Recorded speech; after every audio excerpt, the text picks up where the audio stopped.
In tech nowadays, we're in this situation where it's never been easier to create a product. It's never been easier. The more products you have, right? So like we have 10 coffee shops available. I still only want to drink one coffee in the morning. At least I do.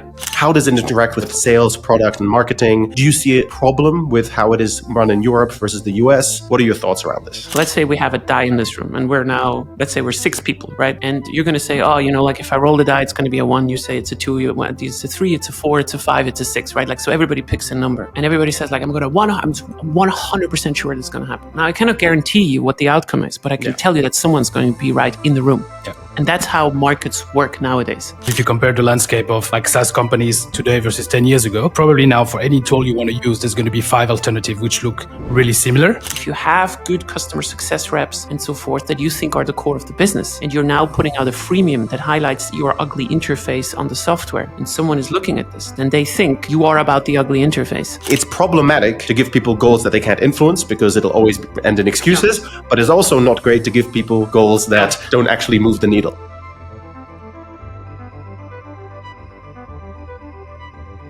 Okay, everybody, welcome to the latest episode of the Grow with the Flow podcast. Our guest today is Leah Tharin. Is that correct pronunciation? That is absolutely wrong. Is it Leah Tharin? Leah Tharin? It's not. Yeah, it's Leah Tharin. Okay, then our guest today is Leah Tharin. Bienvenue, Leah. Merci d'être sur le podcast. I don't speak French. I'm sorry. Well, then that's that's a great start. What is? I can do German. Willkommen, Leah. I don't speak that either. And what is Swiss German? Willkommen, Leah. Grüezi. Okay. Grüezi, Leah. Okay. Yeah. No. Yeah. It's very close. Yeah. That's close. That's close. That's You're close. missing Italian now. I can't do Italian. Buongiorno. Benvenuti. I was closer with a thing. Anyways, great open. Leah, thank you so much for joining us. It's very nice to be here. Thank you very much. And so Leah's yet another amazing professional speaker, public figure, let's say, on the LinkedIn sphere that we've managed to poach off the SaaSiest conference. We try to take advantage of people being in town. Yeah, don't tell anyone. So I do want to give a big shout out to Thomas and Daniel is his Daniel. Name. Yeah, Daniel. Daniel. Okay, David. Daniel is his name. Yeah. No. So I want to give a big shout out to Thomas and Daniel. Really cool guys. Love what they're doing and love that they're bringing all these cool people to Amsterdam. I'm still reusing this as a Kudos because you just stole my Kudos, right? So I'm still reuse it. That's fine. Okay.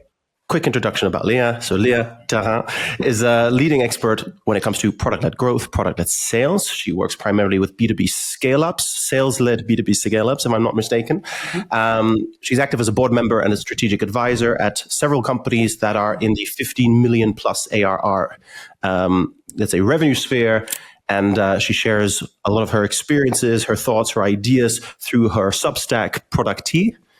And you are a product person by training. Yep. And you are now one of the most recognizable voices in growth. So wait, what do you mean? What do you mean with recognizable voice? Because I sound beat up, or you mean? I think it's just that when we mentioned that you were going to be on the podcast, people were like, "Oh yeah, I love her." Oh, you mean fame? Oh, okay. Recognizable as in renowned. Yeah. I'm very important. Yeah, I have a lot of people who just follow me around with cameras all day. That's totally true. As you can see, I mean, we're one of those. Yes, exactly. It's not true. It's not happening. It's fine. Let's start with our usual go-to question. Yes. What's your origin story? Go back as far as you like. How did you get to where you are today? Well, I do not remember what I did more than 2 weeks ago. So it's hardly really an origin story. But I think, I don't know. There's always two answers to this. One of them is like the public persona that you have kind of built.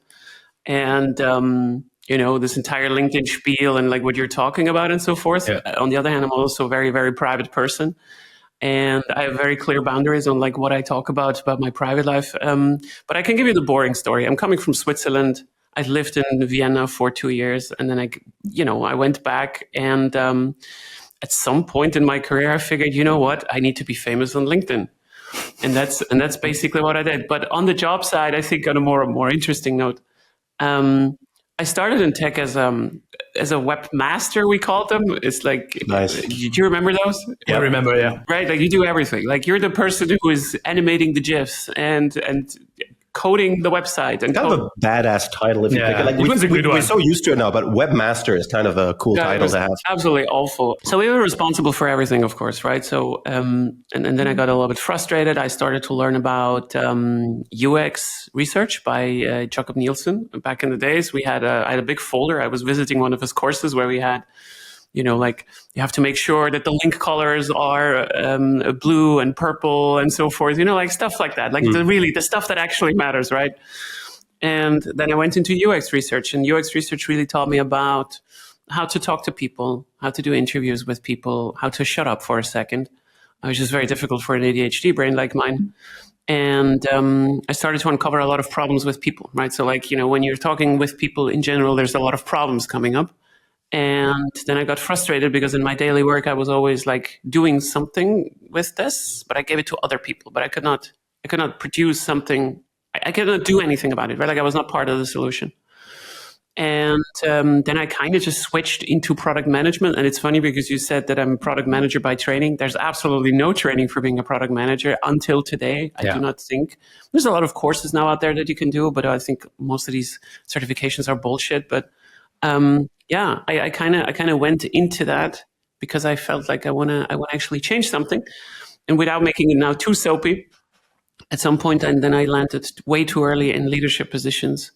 Always went back a little bit into operative roles, leadership, and so forth. And somewhere in between there, I founded like 3 to 4 startups and already crashed 3 of those.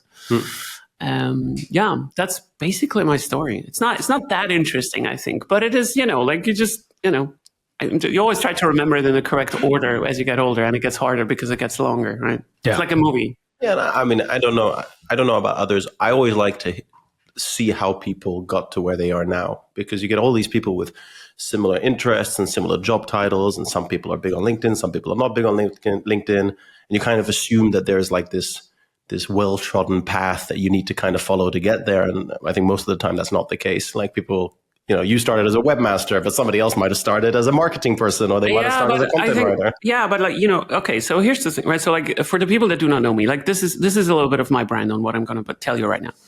I think we're very, very selective in our memory, right? So like if you go on LinkedIn and let's say you're 25 years old, you're starting to enter the industry, you're coming from university and you try to see like, hey, what did Leah do? Or like, what did someone else do? And so forth. You might go onto my LinkedIn profile and you scroll through the CV.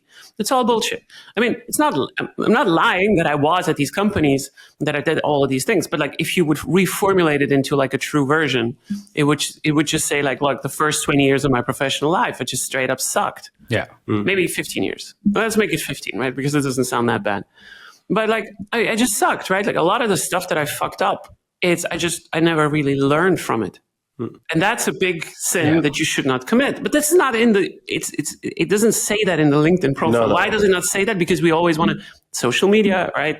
It's kind of like the filters. Like when Instagram came out, like with these live filters on how to make yourself look better, I was like, LinkedIn, we are way ahead of you. We're doing this with CVs since 30, 40 years. Yeah.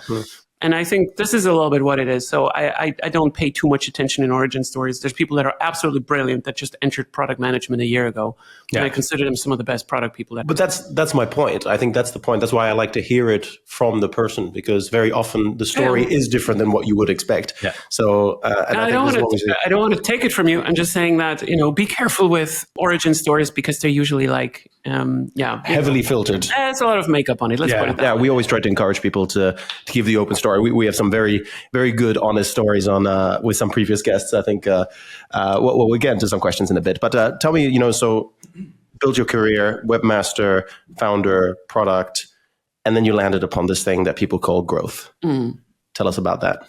How did you get there? What is it? And why what is growth? Because I talk a lot about growth, and I'm always coming from this angle of product-led growth, and without overcomplicating it right now, I think 10 to 20 years ago, the way that we started to build companies or like products or anything, like, I have an amazing idea, like if I'm going to create this particular thing, I'm going to be rich, right? Like it's the dream of everyone, right? Like I want to do something that I actually enjoy because I do not want to sit next to Larry, who did not shower this morning and he really stinks in the office and like everything is just really, really boring. Don't be a guy whose name rhymes with Gary. That's no, yeah. Larry, by the way, there's also marketing Mary and Gary from sales, right? So we're going to go to that. But anyways, so the way that we created these companies is always like, oh, you need to have an amazing product and then the rest is going to kind of solve itself. The way that we called this in web design was always like, oh, content first, form like, or design or form follows after, and so forth. And while that is a nice kind of, it's kind of like a nice kind of principle, it's like saying, oh, you do not have to do your makeup before you go on a first date. And it's just not true anymore, right? Like, and why it is not true is that as soon as you start to have options, let's take dating, because dating is actually a very good metaphor for what's happening right now in tech. If you don't have any dates, then you don't have to put in that much effort because you're not going to see that many people, right? Like they also do not have that much choice. Yeah. But as we have much more choice, what's going to happen is we're starting to evaluate choice. Why? Because we want to have the best option. We just do not want to fall prey to something that is not working for us. So we have to pay much more attention on the first impression. So what is the first impression? The first impression should be a summary of what I'm going to get afterwards, right? That is what it is. I'm dating someone. I have an idea. Oh, like I want this in my life. Or you're just horny and you're just like, I'm into that. That's fine. Let's go. But that's kind of like how we work as humans. We are very, very good in kind of like creating summaries of people to a fault as well. So in tech nowadays, we're in this situation where it's never been easier to create a product. It's never been easier. You can go literally on ChatGPT and create at least some basic stuff, right? Yeah. It's not perfect. But if I remember how I had to create a business like 20 years ago, like registering my domain, really like fiddling with the settings. I did not know what FTP clients. Yeah, I did not know what IP addresses are, and like all of that crap, right? Like, with FTP clients, exactly. I had to upload your files, and then I had to know a lot about tech. And me being originally an engineer, which I absolutely forgot, which is a funny part of my origin story. We can go there for like 10 seconds afterwards. It really helped me, right? Like, and this also differentiated me in the market as a product. But nowadays, it's much, much easier to do. So what does that mean? Does it mean you get easier to money? No, it doesn't. It just shifts what is difficult to make money. And what I mean with that is that the more products you have, right? So like we have 10 coffee shops available. I still only want to drink one coffee in the morning. At least I do. Right? Especially in Amsterdam, coffee shop means something very different. Yeah, so it's true. So the demand is not increasing, at least not as fast as the offering is increasing. But what does that mean? That means that the market has less money to spend per solution that is there that actually does work. There's less risk in running it. You do not need Gary from sales to actually distribute your stuff. You can be quite successful with like 2 people. Yeah. And I've had this many, many times now in the past couple of weeks where I saw pitch decks from people or like people approaching me at conferences where they just said like, Leah, I'm having a startup with a friend and we're making 5 million and I have no idea what we're doing. What should I do? Should I like, how can I sell it? Should I raise money and so forth? And I'm just looking at this and like, yo, live your dream, keep the money, just run as low as you can because nobody's going to invest in you and so forth. Like keep it simple, right? But like you have a lot of companies like this. Now they're not a big part of the market share, but what you need to know is that it is possible to run a business that can work with a lot of with relatively little effort. Yeah, 100%. Which means that it is also relatively easy to copy the product. What's not easy to copy is the go-to-market. So for some of these companies, I'm just going to say it the way it is. It's not because they're geniuses. It's because they went viral in the right moment. Timing. They were just lucky, right? So, and I always employ this kind of example of like random chance. Like, let's say we have a die in this room and let's say we're 6 people, right? And you're going to say, oh, like if I roll the die, it's going to be a 1. You say it's a 2, it's a 3, it's a 4, it's a 5, it's a 6, right? Like, so everybody picks a number. And everybody says, like, I'm 100% sure this is going to happen. Now, I cannot guarantee you what the outcome is, but I can tell you that someone's going to be right in the room. Yeah. And that's how markets work nowadays. The market will go for some solution. And the choice is usually not the better product, not always, because those are not that differentiated anymore. Yeah. But how easy it is to test, how easy it is to understand. Yeah. So how good the first impression is and how well does it match up with the experience afterwards. And that is why... So everything that I just talked about, this is about product-led growth. We optimize go-to-market motions that give you a very good idea on what I'm going to get afterwards as truthful as possible. Now, this is very important to understand, and this is how I got also into this entire growth motion. You can lie to the people that you're selling stuff to. right? I can make you all kinds of promises. Like if you go through the store, you're going to get $100,000. Yeah. I'm going to do this once. If the $100,000 are not there, or it's just like lira or whatever, for the people that are listening, this like the discontinued currency from Italy, then you're not going to come back. So, but in product-led growth, what we usually do is we give you freemiums and trials, right? So while I can trick you through the door, you're not going to spend money with me. Yeah. So I have a very high top of funnel, but I cannot retain you and you will not pay. And this is a differentiator because I know as a consumer, if you run this way, that you have no incentive of tricking me, right? And that's a big difference to this kind of sales-led motion that we used to have. It's also in B2B still. So like as a very short introduction to this, and I'm very fascinated by this because I got pissed off a lot in business about how we do business. A lot of it seems fake. A lot of it seems very disingenuous. And I love the honesty of at least the concept of like product-led growth in general. Yeah. Just going to pause you for a second. Yeah, you put it out there and you let people have that experience. And, it's the concept is, is an age-old concept, right? Try before you buy.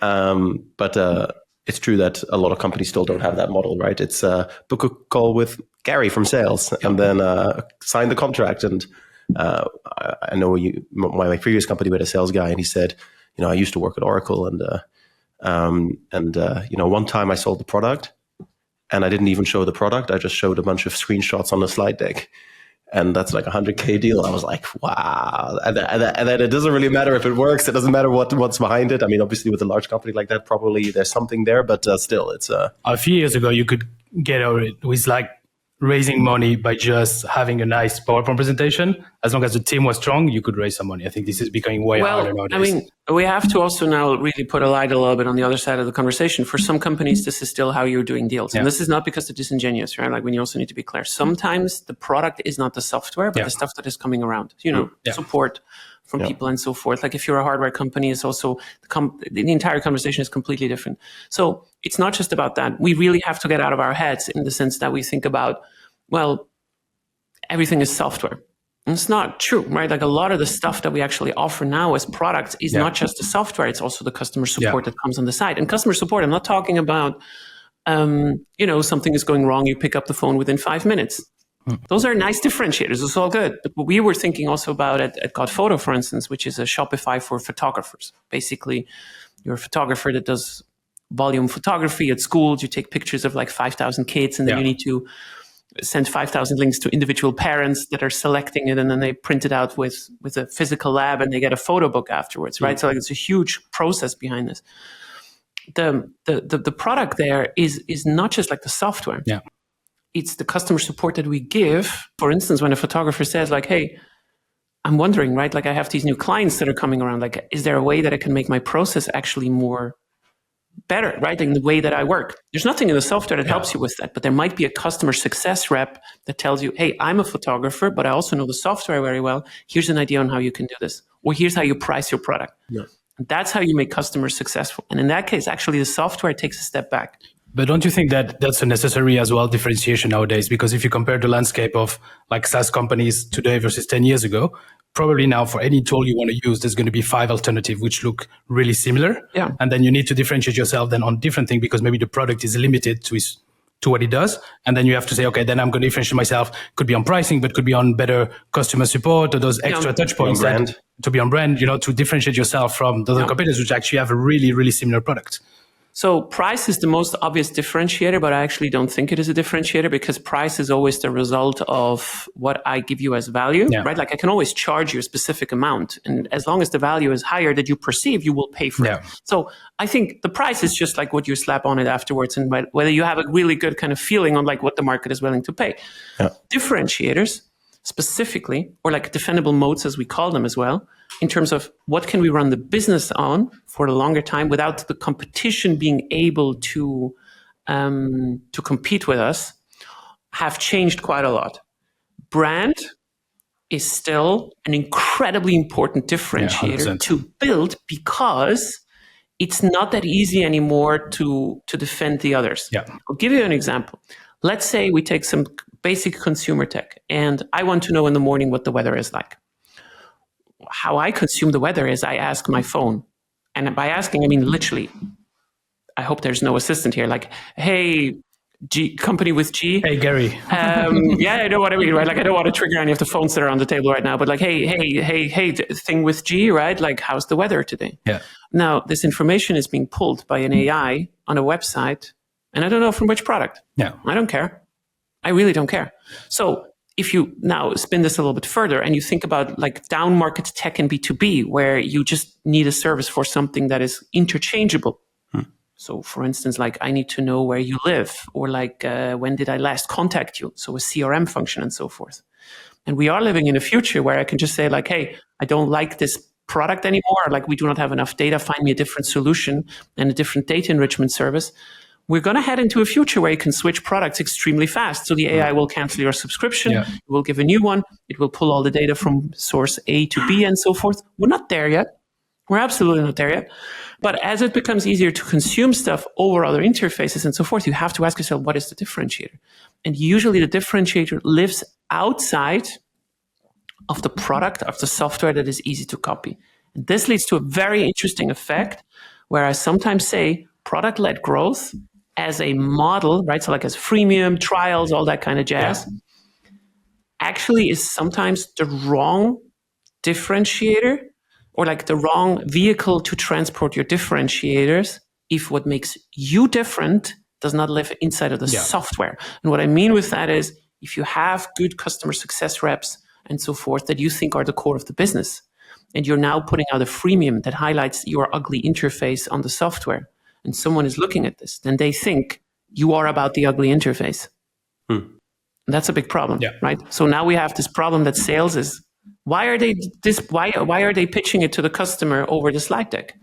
Because they know if they're looking at the actual thing, they're like, holy shit, this is ugly. Yeah, or it's just complicated and difficult to implement. And in my first company, we actually had to present it over decks because every time we're doing a live demo, something was bugging, something wasn't working. So it actually looked better to show it on the deck than the actual version. Yeah, so now you have arrived at the problem, right? So like I'm selling to the buyer. So the more up market that I go, so like B2B enterprise selling, the more I actually have to sell to the buyer. And this is a very interesting problem because the buyer, we're very, very good in sales-led growth to understand what does the buyer, the person with the money, what do they need? How do they tick? What kind of process do they have? They don't need to use the tool very often. The more up market you go, the less likely it actually is that they use it.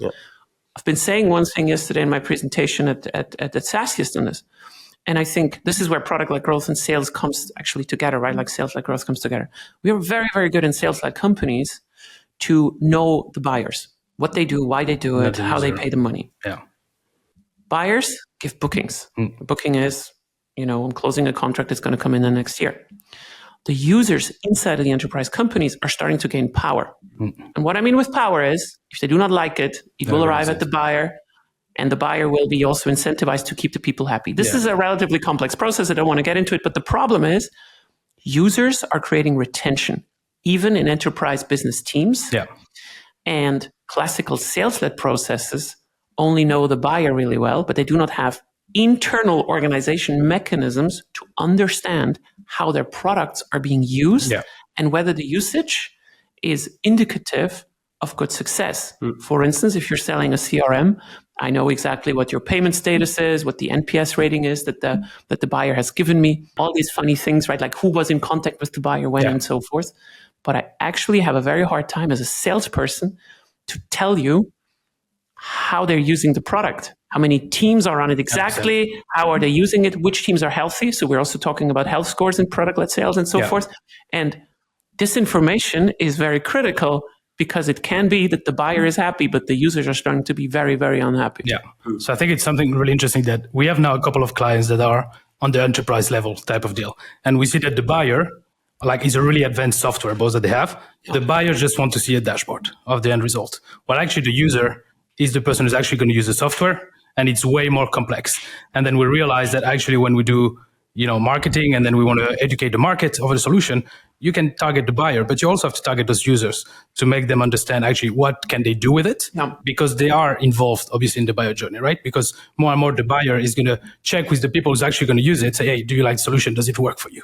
So I think that's really important. And it's something we notice more and more. And I think there's another dynamic at play here because you see more and more those buyers, maybe 10 years ago, there was a little bit of this unspoken kind of idea that, I'll decide what tool we use and I'll just force everybody to use it. Yeah. And that is changing really fast because, first of all, a lot of tools going PLG offer now, with the PLG motion, offer this freemium model. Or, if you take something like Miro, people in the company, I'll take a company like one of our customers, my previous company was the Dutch Postal Service. Very CX-oriented company. They obsess over the customer. Mm-hmm. I mean, their customer is 17 million people in the Netherlands, another 7 in Belgium or something. There, for example, the main decision maker was really conscious over, is my team going to adopt this? And I think especially the more companies give you the value up front, and the more companies actually give you a free option on an individual level, the more people start to just use Miro by themselves. Yeah. The more the buyers also start to look at, hey, I just bought this software for $100K a year, but everybody's using Miro instead. No, that looks really bad. No, this is very true, and it's a good point. But let's say, so I'm operating in the realities of the businesses that are living up market, right? So there's two movements right now happening in the market. Every go-to-market leader that is in a B2B sales company tells you that they want to move up market. They want to move up market for two reasons. First of all, in this down market segment that is very, very competitive, it's very, very hard to run a big company because, as I said, there's so many more distributed motions. Anyways, so then they usually already have a running sales motion. A sales motion only works in an up market because it's just the unit economics, right? So how much money that I spend before getting a buyer does not work out anymore. So we have this particular movement. It's a natural movement. Everybody wants to go up market. Now, at the same time, we have the problem that the reality of B2B companies, when they say hey, Leah, we need to evaluate this PLG motion, it's very, very rarely about, putting out a freemium and so forth. Sometimes you have a trial, maybe, all of this is true. But let's take a very hypothetical example of a typical sales process that will not change even if I come into the company. So I have a buyer, 200,000 is or 200,000 ACVs. So the annual contract value is about 200,000 of our upmarket clients, and let's say we're selling software that kind of competes with Miro or whatever it is, right? So the usual sales process is and will remain in marketing or sales will go out and generate some demand. They call people or they create content, someone is coming in, whatever. Then you still have a sales call with Gary, whatever that is. For compliance, do you have this integration with Salesforce, or we have asset management systems and so forth? So these enterprise conversations are completely different, right? How does the funding of your company look like? Because enterprise buyers do not only care about whether you have something, but also whether you're going to stay around because they cannot afford that you're going to go out of business, right? So it's not just about the product, it's also about knowing it costs them a lot to assess the tool. Yes. And then you usually have this POC phase. And that is a very interesting one. So I'm going to give you access to our systems now. Now, this POC, so this proof of concept, is very commonly assisted by the account executive that is working on this, or the future account executive or the salesperson, whatever your poison is there. It's going to take a couple of months for enterprise buyers, and then they might be signing a contract. Yeah. Now, this POC, if it comes this late in the process, this proof of concept, and it's very, very easy to use, and they can self-onboard. It has a very, very good interface. It's easy to use as a team. They can onboard themselves. They understand how everything works and so forth. They can call the AE or the sales rep or whoever supports them for this. Is that not a freemium now? Just because Gary was before that? Yeah. Actually, still a freemium. It's still kind of a freemium. And this is the thing that I always challenge with this common narrative right now on LinkedIn. The first touch has to be free. No, absolutely not. Sometimes it is actually important for enterprise buyers to get this out of the way. Now, can you put your POC out there just to be freely consumable? Maybe. I don't know. This is why I do not criticize onboarding flows quite often and pricing and packagings of companies, because I do not know who their buyer is, because that actually changes everything. Yeah. Good example, Superhuman. It's an email client. It's a plugin that you put on top of your Gmail client. They do not do freemiums because they learned if they arrest the attention, meaning you come in and you have a full screen motion where you cannot do anything else other than a very stringent onboarding. So you cannot even click it away. Yeah.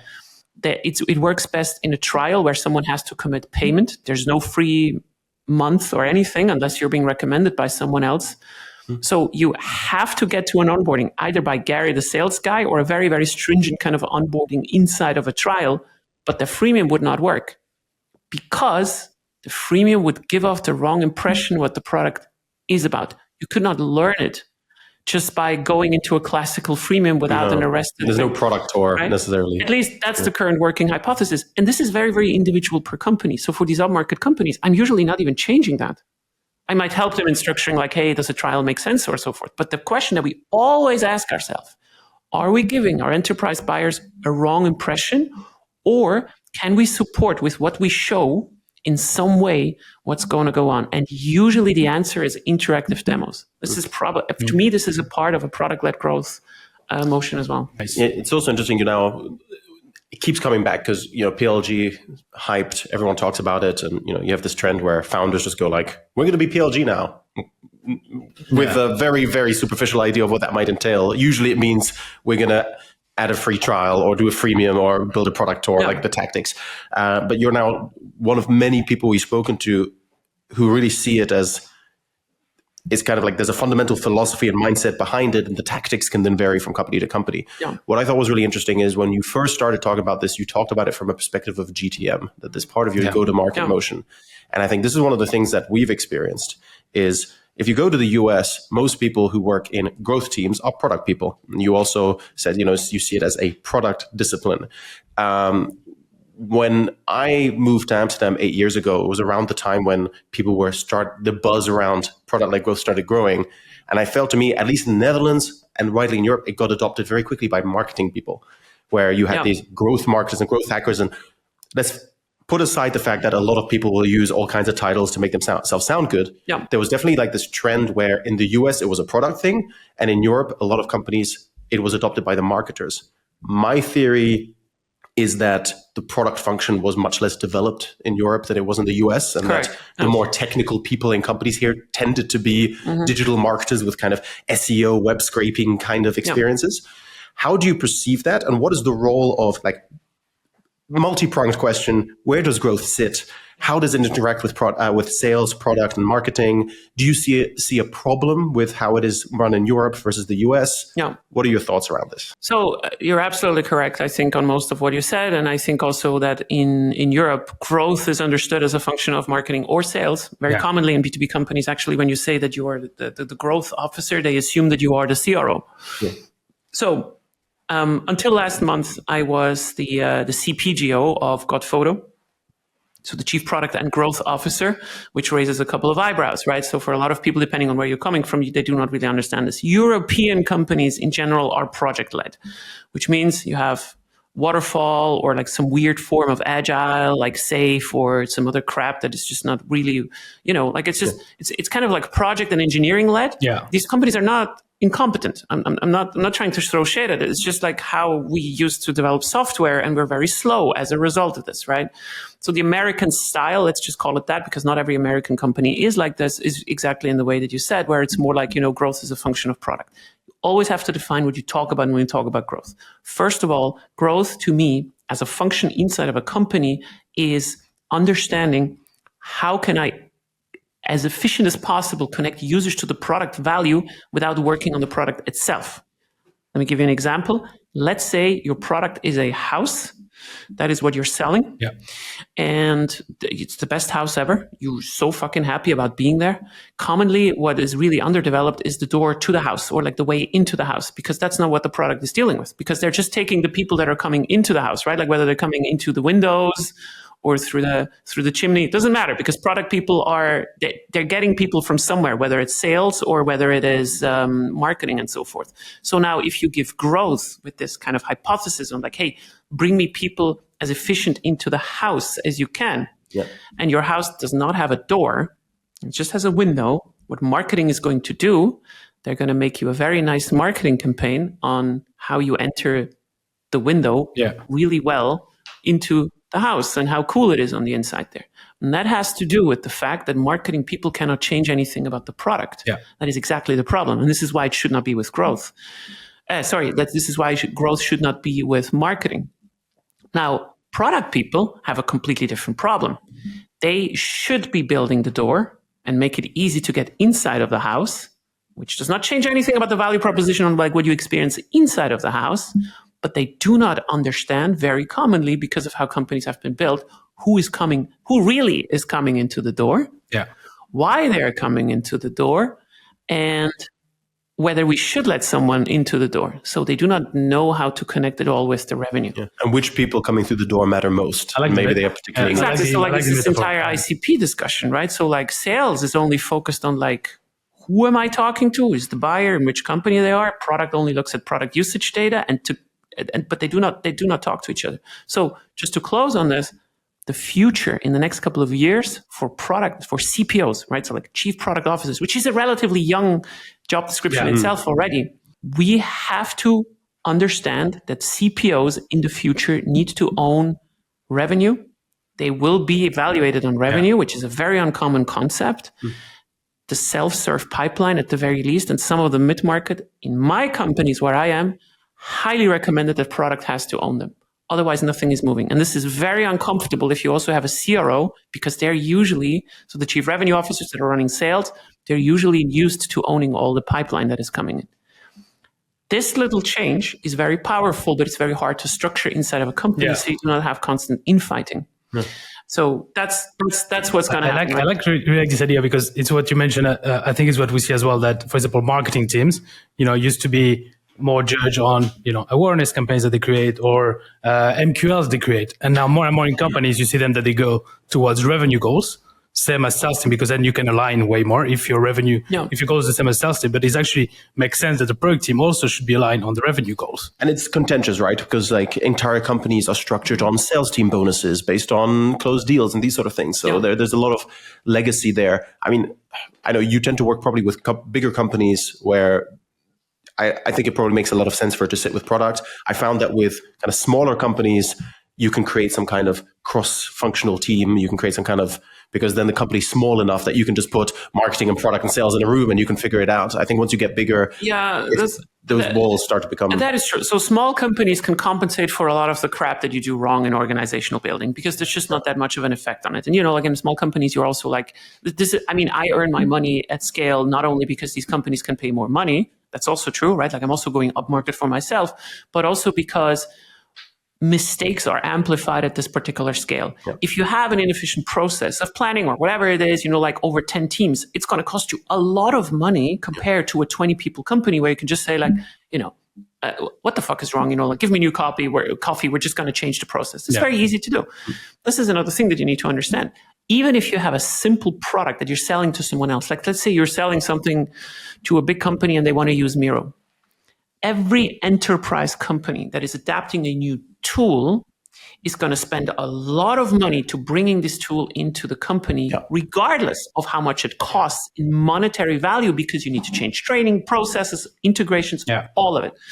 And that's what this is at the heart, right? Like I need to understand what it does to my customer beyond of like, oh, look how cool my product is. Because that's only like just one part of the story. One of the things I underestimated hugely with my last company, we started off and we were kind of trying to find our footing between kind of mid-market, and we had a couple of enterprise deals and our pricing was just low for enterprise.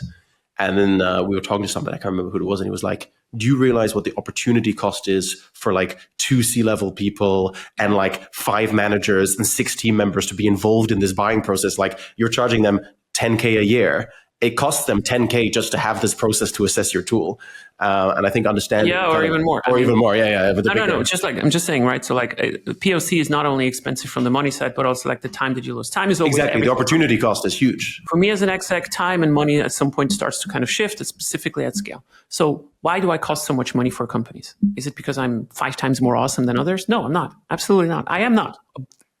I'm not being kind of like, false modesty or whatever. It's not what it is. They cannot afford to have a mishire at this stage, because when they're getting me in and they have a problem, you need to have someone that understands sales good enough. I cannot run a sales department, but I understand sales well enough. I need to understand marketing and can understand marketing, but I do not understand it well enough to run it myself, and so forth, right? So like you need to have a very good profile. And at the same time, so you're paying me a lot of money, but I also have it in my contract that you can cancel me at any time, like a freemium. Right? Like we have the same. We have the same. We do exactly 7 days. I'm out. Yeah. If you're not happy, you can just kick me out and you can start a new process. So no complicated deals on how to get Leah off the board or like off the executive package with complicated equity stakes and so forth. So I just wanted to go back, and I wanted to also ask you maybe a question. Like, because this entire marketing, we can talk about marketing and product-led growth for a second on this. So marketing is also fundamentally changing quite a lot in like how we generate demand and so forth. So what we did commonly is we gave marketing goals like MQL, so marketing qualified leads. Mm-hmm. Bring me this many leads and so forth, whatever the definition is. Do you think that marketing should have full control over whatever is defined in the goals? So for instance, like if I tell you that walk 100 meters, you should be capable of walking these 100 meters by yourself without having any help from anyone else. Generally, anytime you give people targets that they cannot control themselves, it ends badly. What do you mean? So one of the problems you have in marketing very often is, they don't control revenue, let's say, for example. So people don't give them revenue goals. Then you say, okay, we'll give you SQL. But then again, we don't really influence the qualification. We don't influence the sales follow-up. So we'll give you MQLs. And then you end up with such a watered down metric where what the fuck is an MQL? MQL is most of the time like newsletter signups mixed with people who actually tried the product. And then they happen to do 1 or 2 touch points and there's a scoring system and the scoring system is completely made up. So honestly, the truth here is we operate primarily with companies that are under 200 people, usually 50 to 200 people. It's usually companies, some up to like 50 million in revenue, but usually between 1 and 15 million in revenue. And as an external party, it's easy for us to come in and we can tell the product team, you have a product problem. And we can come in. So we have that influence that you wouldn't have inside a company. But to answer your question, it's problematic to give people goals that they can't influence because it'll always end in excuses, but it's also not great to give people goals that don't actually move the needle. So collective goal owning is the only thing I can think of, but I can only imagine that that's very hard at a large company. That's almost impossible to do. So in a small company, you can get away with it. I'm with you. So I'm going to give you a take that you've never heard anywhere before. I'm pretty sure. So I started to kind of shift my opinion on this like about a year ago. So the common kind of learning is exactly as you said. Every goal that you give to someone should be influenceable by them, like almost 100%, right? So like a product should be able to develop and do what they can. So my problem as a C-level oftentimes is I go into planning processes, which are a very strong tool of like aligning people, right? Alignment is probably 200% of your story during the day. My problem is that whenever I organize something from product, marketing people are not showing up or they don't give a shit. They turn their camera off and then we say, okay, look, this is what we're going to do for the next 3 months. Yeah.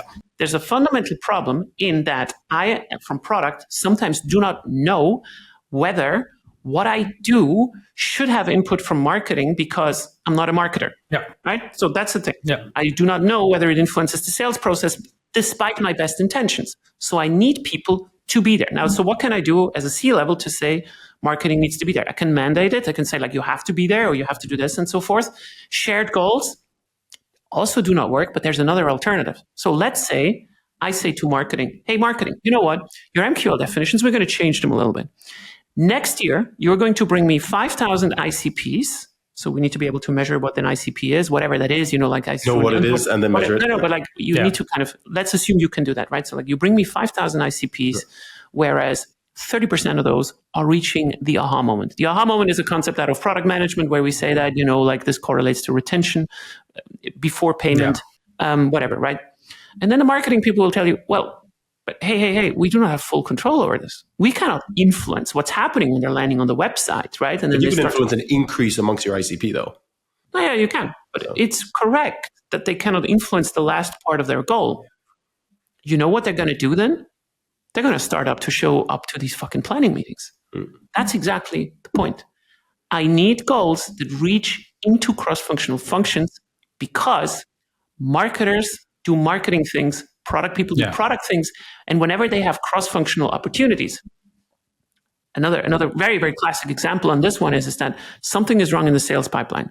So let's say we have 1,000 calls that are being booked and only 200 of those are doing something, even though we would expect that 500 should do something. Like something is just wrong in the funnel.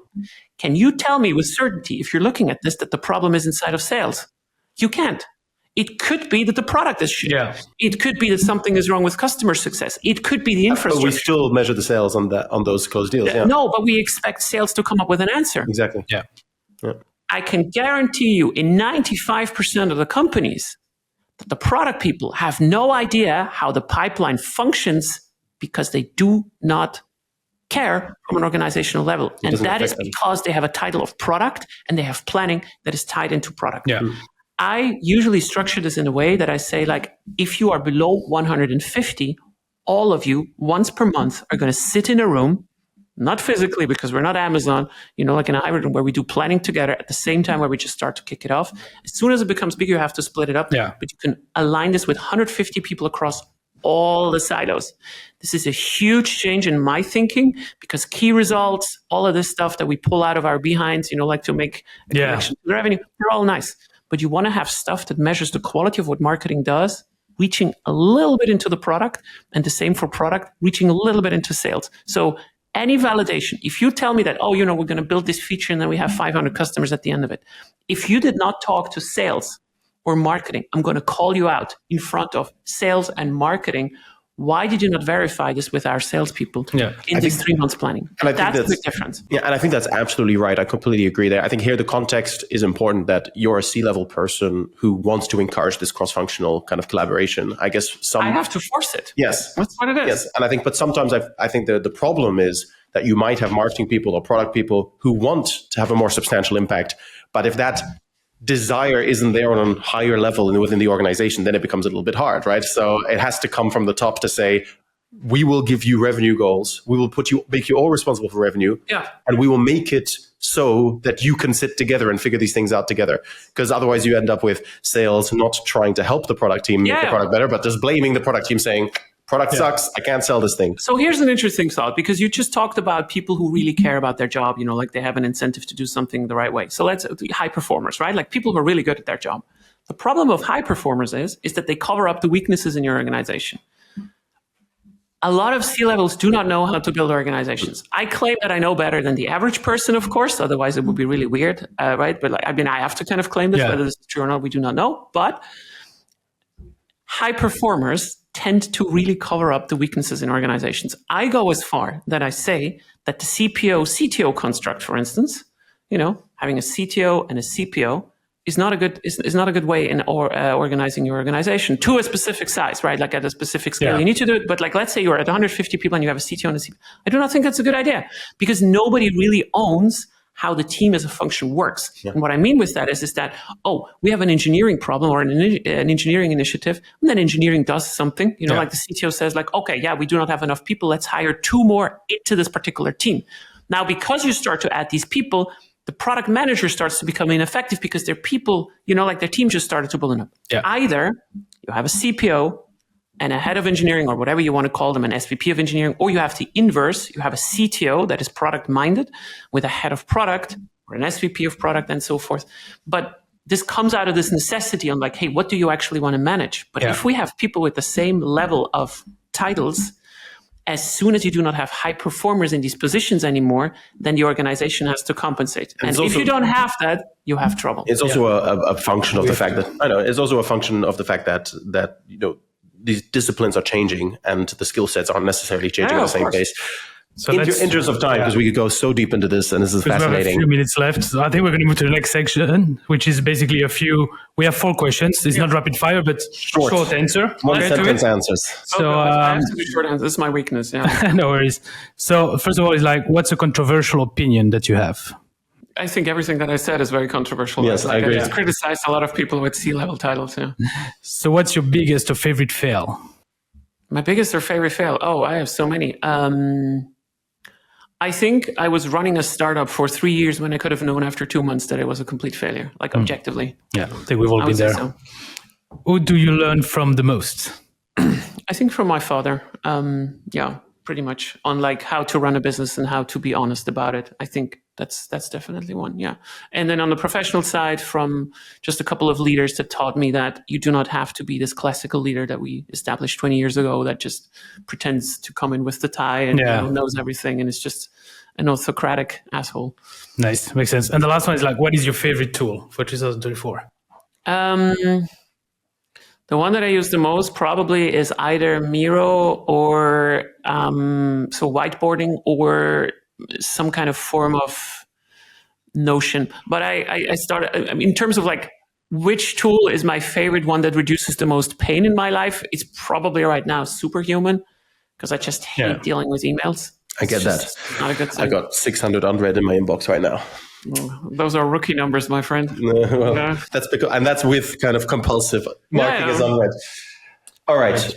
moving on then to our next segment, which is the facepalm and the kudos of the week. And we have a week with a lot of recordings this week, so that always makes it hard for me because we're in every episode and have to think of it. But I'll think of something. But I'll let you go first, Leah, so that we. Which one are we starting with? The facepalm? You can whatever you want. Start with whichever you prefer. So I kind of started a little bit like a facepalm. I'm not sure it's a facepalm, but it's a funny story. So I had my keynote yesterday. I think it was yesterday. It's such a long time ago already. So I had a keynote yesterday where I was talking about Gary from sales, right? Like this classical Gary from sales, and I had a lot of memes inside of my presentation about Gary, the sales guy, and the crowd was starting to pick up on it, right? So like whenever I meant. So I was spooling off my presentation. After about 10 minutes, some guy walks into the second row in front of the stage and completely falls over the chairs. And he makes a huge ruckus, right? And I'm just like, I'm looking at him and I'm feeling very sorry for him. Gary. I'm on stage. I'm like, hey, hi, Gary. How you doing? Right? Crowd goes wild. They really like it. Guy looks up to me. And I'm not shitting. This is not scripted in any way. He looks up at me and he says like, my name is Carrie.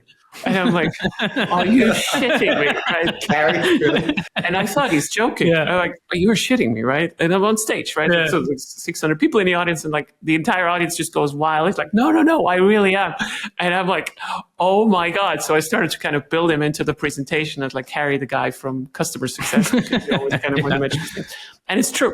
I went afterwards to him and he showed me a business card. His name is Carrie. And shout out to Carrie. Like this is the kudos probably because he was such a good sport about it. And it's pretty funny. You just have to roll with the punches there sometimes. Nice. So you got your kudos and facepalm in ones. I think it's a good one. Yeah, I think so. Okay, so for me, I think I'm just going to give it, because I'm also a bit out of ideas. I'm just going to keep to the kudos. I think I'm going to give it to the SaaS. Yes, I think they created a pretty nice event. You know, we had...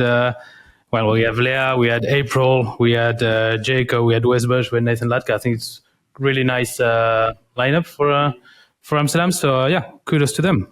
Great. And my facepalm. My kudos goes to Vladan Soldat, who is the founder of Nobel Recruitment, and he won the poker tournament yesterday, which was funny. I was just chatting. I was not part of it, but I was just chatting to him during the day, and he's like, "Are you going to do the poker?" I was like, "I didn't even know there was poker." Then 3 hours later, there was like a post on LinkedIn, like the last two in the poker is two recruiters. I thought it was kind of like the recruiter showdown. It is such an extrovert event. Like you can go on a run at 7:00 in the morning, and the entire conference, and you go to a poker tournament, and you go to the dinner, and then you go to bed at 2:00 in the morning with techno. Yeah, exactly. So that's my kudos. And then my facepalm goes to, also for the sassiest, the very loud announcements that keep trying to push you into the talks. I get why they do it, but we were either in conversation or trying to record something, and then you'd have like 6 announcements in 10 seconds. It's a small facepalm, but they did an amazing job, and I love the guys who run it. So let's criticize them for a second here, right? Like because I also love them, but I'm going to say everything on the podcast that I also tell them all the time. Please stop with these 20-minute talks. I really want to talk. I want to talk for 30 minutes and give 5 minutes in between for the people to switch stages. Now they know it. Now it's on a podcast. I'm really sorry, Daniel. I love you guys. You have a fantastic conference, but 20 minutes is too short. Yeah. And then we can give a side kudos to Jolene, who, we built a talk together. I gave it a B2B Rocks last week in an hour, and she had to give it in 17 minutes. So kudos. There you go. We criticize people. Very good. All right. Before last but not least. So we always like to pull up a LinkedIn post, also kind of triggers a little bit of a conversation. Yeah. Here's one of when you reached 50,000 followers on LinkedIn. I'd like to understand a little bit, like, how do you see, because you call yourself a solopreneur, right? Yes. I've seen you use that word. What's that like? And what role does LinkedIn and the public profile actually play for your business? And that's a very long question though. But so anyway, so like it sucks and it is amazing at the same time. So I think obviously on the monetary side, it goes really well, but you're also very responsible for yourself. It's not much like being a founder, right? Like you're just like everything that you do has either a big good or a bad thing. LinkedIn as like 50,000, it doesn't mean anything to me in terms of the number anymore too much. I don't check it like every day. Yeah. Only like twice a week. No, but like it's kind of like, it's a bit like this vanity thing. Like, oh, look at me. Like I have 50,000 followers. It kind of rolls down really well. But I think it was a good kind of confirmation at the start of like, it's some kind of metric that you can watch grow. And it is so hard to just like sit down and write something every day. And what I used to do at the start when I had 500 followers, like from my professional life, something about creating content, I just said like for 1 year, I'm going to just post twice a day, valuable stuff. And that almost sent me into a burnout, but I did it. this is where I landed here. And, it led to this really weird thing where people have parasocial relationships with you, which is, I go into a room in tech conferences, not on the outside, of course, but like I go into a room and they know me, or like right? They have a perception about you, and they're like, "Oh my God, it's so amazing," right? And then they want to tell you everything about themselves, and I'm just like, I don't know you, I don't have a connect. And it's weird, right? Like I was not used to that, and I'm very grateful for everything that it has given me, and most people are very, very respectful too. But there's also sometimes not so nice examples, and it drains a lot of your attention too. And me being an introvert, I don't enjoy networking at all. I do enjoy conversations like these, very kind of controlled environment. But LinkedIn has been extremely important for me. Not as much anymore, because now I'm more like with VCs over PEs, like Substack and LinkedIn, networking, private networking and so forth. But without LinkedIn, I would not be in the circles. Yeah. I would not be getting free coffee in the morning. Let's put it that way. Yes. It was free, right? Oh, no, we'll send you a... Oh, you were referring to this one. You've already got an invoice. Shit. Okay. No, well, then just scratch everything. This is a paid podcast. We forgot to mention it. The guests pay us. Exactly. Yeah. Great. No, and I think like the thing that keeps coming back with this whole LinkedIn spiel is you got to post every day to get to some kind of substantial traction.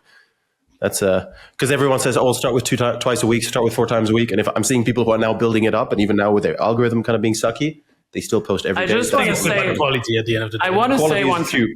Of course. Can I say one more thing? So the way that we saw YouTube develop, like this entire Mr. Beast thing and so forth, like everybody looks the same and so forth. My advice is to people that want to kind of repeat what we did in LinkedIn. Do not sell your voice. You do not have to copy all the bullshit from the other people. Like you do not have to inflate your message to like, like this is something that is 20% uplift, so let's make it 98%. You do not have to like, here are the best 5 tips. Every company does this and this wrong. It just feels fake. And it feels fake because it is fake. And you might be getting attention from the other stuff, but I think I'm a good proof. I mean, I make a lot of jokes about the industry. I am also at a level where I sit together with people that have much, much, much more money than me, like institutional investors and all that kind of stuff. And at the same time, I'm allowing myself to be sometimes a little bit weird on LinkedIn because I do not want to sell my voice. And you can do this. And I think there's a market for this because some people just are really, really tired of the sameness.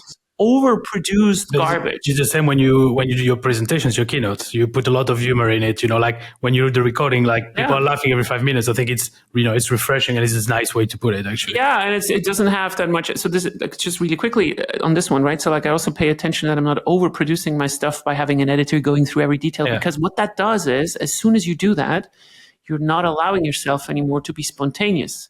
You cannot change stuff anymore, right? Like it looks too perfect. Yeah. Content in that case and a good delivery is actually king. Okay, so it's a rapid fire question, right? So you have to or choose between 3 options or it's one word, right? Yes. All right, so freemium versus free trial versus reverse trial. Versus reverse trial. I have to choose one. Yes. Yeah, don't say it depends.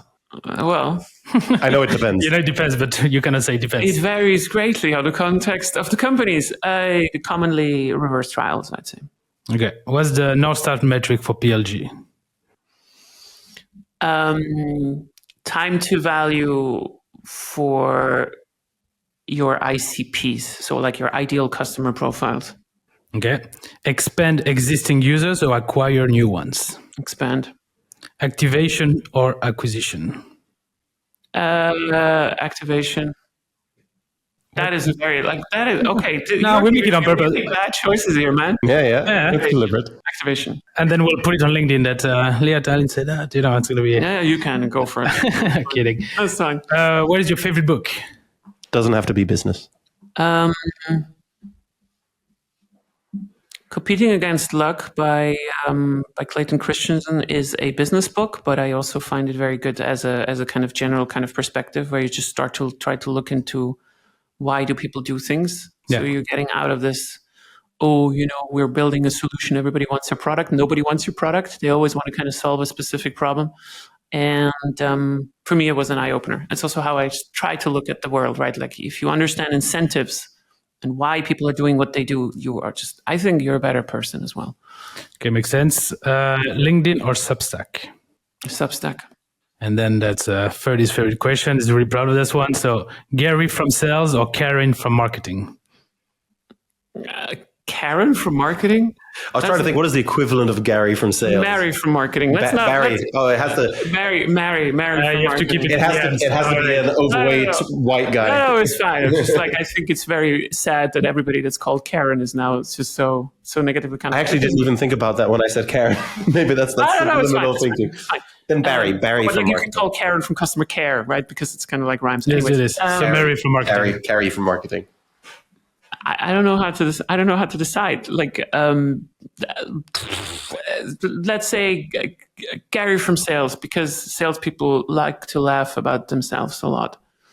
They're very, very easy to joke about. Nice. That is Perfect. true. That is true. All right, so that's it. Yeah, thank you so much. Thank you so much. Thank you very much for joining us. Thank you for taking the time. Is there anything you want to share with the audience before you leave? A shout out or something. A shout out. Or Oh whatever. yeah. A plug, shout out. Yeah, piece a of shout out. advice. Thank you to my fabulous assistant Martina. Who, without her, I would probably be wandering somewhere aimlessly in the city. In Amstelveen. Okay. Yeah, get an assistant if you can. It's amazing. Thank you very much. Thank you very much. Thank you for having me.